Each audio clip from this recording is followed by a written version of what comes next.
Real pleasure to be here. It's my first opportunity to come along to this type of engagement, and Tim's pretty much said everything that I would have hoped he'd said. So I just first want to introduce myself. And Tim and I met each other. We're almost against the political spectrum on many things, but when it comes to Tibet, we've been absolutely united since I first got elected in 2015. So it's a great pleasure to be able to see Tim here again today, albeit he's supposed to be retired, but as you can see, he's clearly far from retiring. And it's going to be very large shoes that I have to fill. Just a little bit about myself.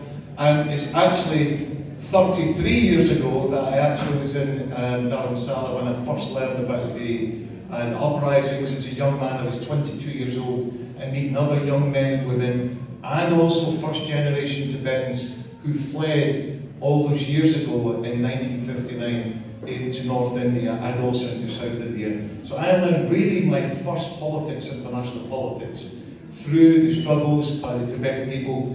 Despite all the oppressions that they faced in China, they stood up for their culture, their identity, their history, their music, their language, and so that may continue with its diaspora all across the world. So I would first say give yourselves a round of applause, because it's through yourselves that continues that campaign across the world and reminds Tibetans who are in exile in India that you've got a strong and loud voice. So first of all, give yourselves a round of applause.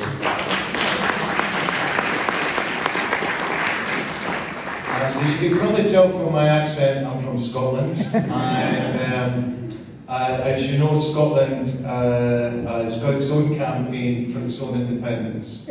And actually, I have to say, I've spoken several times before about this. When people say to me, Chris, what inspired you to want Scotland to be independent? And I often say Tibet, because Tibet has shown, regardless of all the excruciating difficulties it faces from the Chinese administration over 6 decades now, 6 decades and more in fact, that its resilience is such a power and such an influence to all movements across the world. And we must remember, autocratic leaders aren't there forever. Time changes, and with that, so long as you can continue to campaign through your history, your culture and identity, you keep that resilience strong, and you keep that for the next generations to come. Because things will change, and things hopefully will change for the future. And as Tim said right now, it's one of the most inspiring campaigns anywhere that he's been involved in over the years. So I humbly take over from Tim, but I'm sure Tim will hold my feet to the fire and make sure I do as good a job as he did.